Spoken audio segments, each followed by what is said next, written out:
Bonjour à toutes et à tous, bienvenue dans cette nouvelle vidéo de la chaîne X6. Aujourd'hui, nous allons parler d'un sujet qui revient régulièrement chez mes clients, à savoir l'export de données dans ZooCRM. Effectivement, dans ZooCRM, il existe plusieurs façons d'exporter ces données et souvent les clients sont un peu perdus. Et donc j'ai décidé de faire cette vidéo pour clarifier ce sujet et apporter à vous utilisateurs tous les éléments pour exporter correctement vos données de ZooCRM. Et restez bien jusqu'à la fin car je termine avec un conseil très important qui vous permettra d'exploiter correctement vos données une fois exportées. Mais avant de rentrer dans le vif du sujet, sachez que j'ai préparé un guide PDF qui reprend point par point les différentes méthodes de cette vidéo. Donc si vous souhaitez le récupérer soit pour vous, soit pour le diffuser à vos collègues, pourquoi pas, vous pouvez utiliser le lien dans la description de cette vidéo.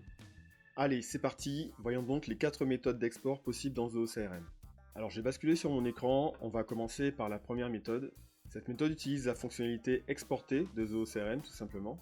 Cette fonctionnalité est faite spécialement pour ça, pour exporter, donc autant l'utiliser. Et parmi les 4 méthodes, c'est d'ailleurs la méthode que je recommande. C'est la méthode qui va couvrir, on va dire, 90% des besoins d'export de données dans ZooCRM.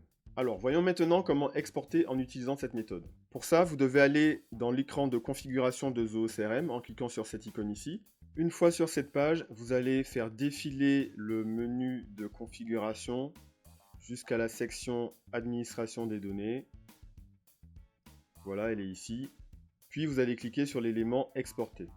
Alors sur cette page, vous allez retrouver donc l'historique de tous vos exports précédents et vous allez également retrouver en haut à droite le bouton démarrer une exportation. A noter que si vous n'avez pas encore fait d'export, la liste bien évidemment ne sera pas affichée et le bouton démarrer une exportation sera plutôt affiché ici, mais c'est tout à fait normal. Et donc, comme vous vous en doutez, pour démarrer une nouvelle exportation, vous allez cliquer sur ce bouton démarrer une exportation. Et là, vous arrivez sur cet écran. Alors sur cet écran, que voit-on? On voit déjà un premier champ qui nous permet de définir le module à partir duquel on souhaite exporter les données. Donc là, on va choisir un module, le module compte par exemple. Et donc maintenant, vous voyez que d'autres champs sont apparus. Il va falloir les configurer également pour terminer notre export. Tout d'abord, le champ compte custom view. Alors, il s'agit d'une erreur de traduction, ça veut simplement dire vue du module compte. Car effectivement, ce champ va nous permettre de sélectionner une vue, qu'on appelle aussi affichage personnalisé, dont les critères vont servir de base à notre export. Là, vous voyez que si je clique sur le champ, je vais retrouver l'ensemble des vues, des affichages personnalisés de mon module compte. Et on retrouve notamment la vue tous les comptes, qui elle va nous permettre, si on la sélectionne ici, d'exporter l'ensemble des comptes de notre module. Mais si aucune vue ne correspond à ce que vous souhaitez exporter, vous avez la possibilité de définir vos propres critères directement depuis cet écran. Vous voyez que si je clique sur cet élément ici, j'ai la possibilité de définir des critères en fonction des champs de mon module, un peu comme ce que vous faites lorsque vous définissez des filtres ou des vues. D'accord ? Pour finir, troisième étape, je vais pouvoir définir les champs que je souhaite inclure dans mon export. Vous avez 3 possibilités ici. Première possibilité, alors on a un petit souci de traduction encore, ça veut simplement dire qu'on va inclure les champs correspondant à la vue qu'on a sélectionnée. Alors effectivement, si et seulement si on a bien sélectionné une vue ici. Deuxième possibilité, tous les champs, donc on va inclure tous les champs du module.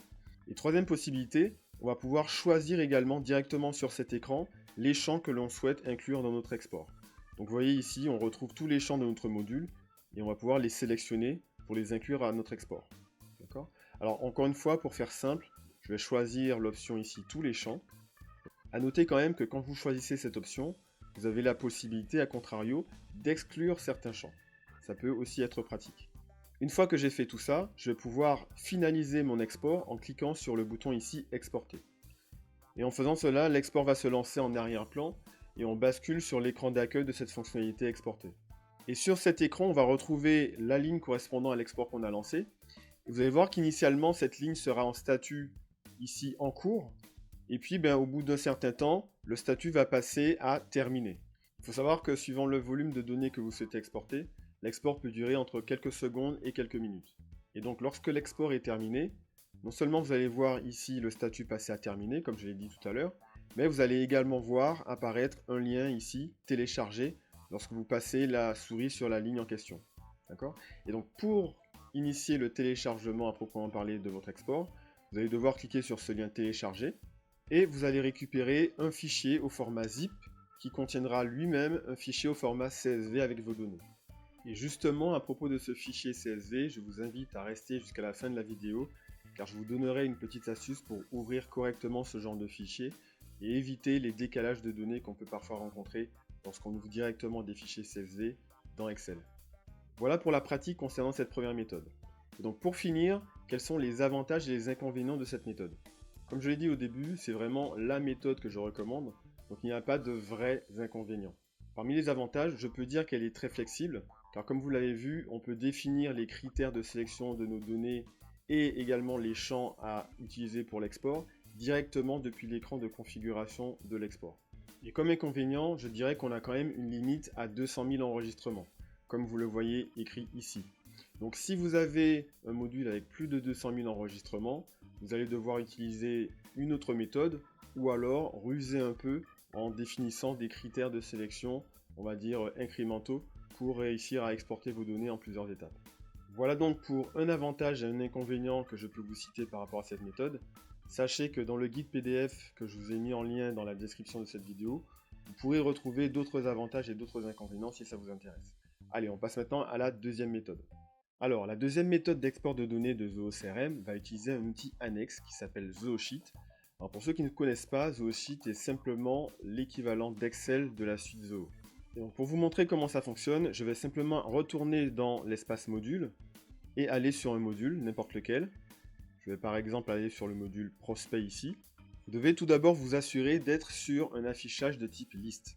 C'est bien le cas ici, d'accord? J'ai bien des lignes et des colonnes.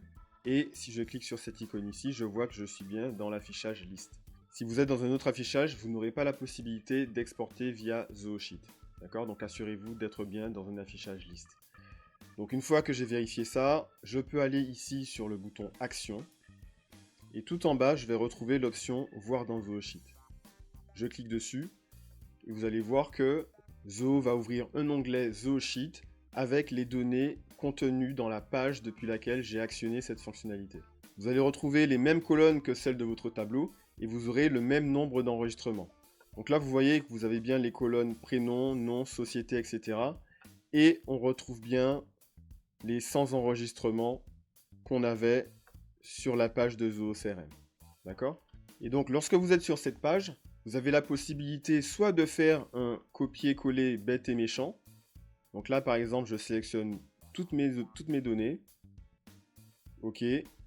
Je fais un copier et un coller dans un fichier Excel, tout simplement.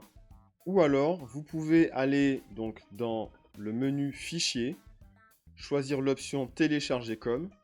Et là, vous avez la possibilité de télécharger les données dans un format Excel, tout simplement. Maintenant, voyons quels sont les avantages et les inconvénients de cette méthode. Le principal avantage est que cette méthode est très simple. Pas besoin de configurer quoi que ce soit. En 3 clics, on peut récupérer ces données. En contrepartie, on peut dire qu'elle ne convient que pour les petits volumes de données. Pourquoi? Parce que vous ne pouvez exporter que les données de la page affichée. Si vous avez une page avec 100 enregistrements, vous ne pourrez exporter que ces 100 enregistrements. Donc si vous avez moins de 100 enregistrements à exporter, très bien. Mais si vous avez plus de 100 enregistrements, il va falloir utiliser une autre méthode ou alors procéder par étapes. Voilà pour cette deuxième méthode. Passons maintenant à la troisième méthode. Dans ZooCRM, vous pouvez aussi exporter des données depuis un rapport. Et c'est la troisième méthode que nous allons voir maintenant. Alors, petit avertissement, je n'aborderai pas ici les détails de la création d'un rapport dans ZooCRM. Peut-être que vous savez déjà le faire. Au pire des cas, ce sera l'objet d'une prochaine vidéo. Et donc je vais considérer que votre rapport existe déjà. Pour accéder au rapport dans cette nouvelle version de ZooCRM, je vais donc cliquer sur cette icône vert ici. Et donc là, je retrouve une liste de rapports. Je vais ouvrir l'un de ces rapports, celui-là par exemple. Et une fois que je suis sur la page du rapport, je vais identifier le bouton ici Modifier en haut à droite. Et je vais cliquer sur la partie droite de ce bouton, la petite flèche qui descend. Et là, je vais retrouver l'option Exporter. Ici, vous avez le choix entre deux options. La première option, rapport formaté, vous permet de récupérer un fichier formaté tel qu'affiché dans le rapport, avec des regroupements, avec des totaux, etc. A noter qu'ici, la limite est de 2000 enregistrements. Ou alors l'option rapport détaillé, dans laquelle vous aurez accès aux données brutes dans votre fichier d'export. D'accord? C'est-à-dire uniquement avec les lignes de votre rapport. L'export dans ce cas-là sera limité à 50 000 enregistrements. Une fois que vous avez fait votre choix entre ces deux options, Vous avez ensuite la possibilité de cocher cette case qui vous permettra d'inclure les identifiants ZOO des enregistrements dans votre export. Alors ceci sera intéressant si par exemple vous souhaitez réimporter les données après les avoir modifiées. Dans ces cas-là, il vous faudra l'identifiant d'enregistrement. Si vous ne souhaitez pas faire cela, vous pouvez laisser cette case-là décochée. Et pour finir, vous aurez la possibilité de choisir le format de votre fichier. Ce qui va nous intéresser ici, effectivement, c'est soit Excel, soit CSV. A noter que là, si vous choisissez l'option rapport formaté, vous avez également la possibilité d'exporter votre fichier au format PDF. Okay. Une fois que vous avez configuré tout ça, pour lancer l'enregistrement, vous allez cliquer sur le bouton Exporter. Et vous allez pouvoir récupérer un fichier au format sélectionné. C'est tout pour l'aspect pratique de cette méthode.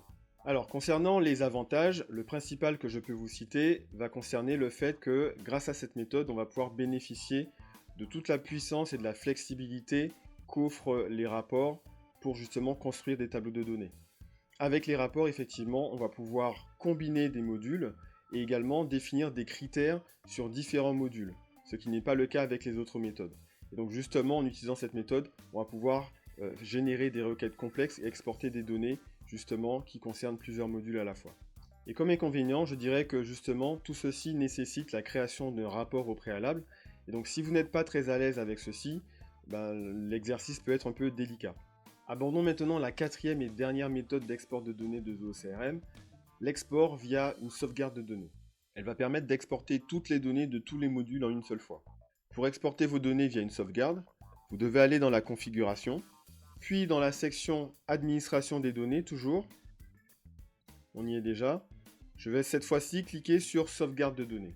Il faut savoir que la fonctionnalité sauvegarde de données de ZooCRM permet de programmer des sauvegardes automatiques mensuelles, bimensuelles ou hebdomadaires de vos données. Mais on a également la possibilité de faire des sauvegardes de données ponctuelles. Justement avec cette option ici, télécharger immédiatement. Donc là, si je la sélectionne et que je clique ensuite sur télécharger, mon export va se déclencher. Et une fois que l'export sera terminé, je vais voir apparaître, comme c'est le cas déjà ici, deux types de données à récupérer, les données brutes du CRM et également les pièces jointes du CRM.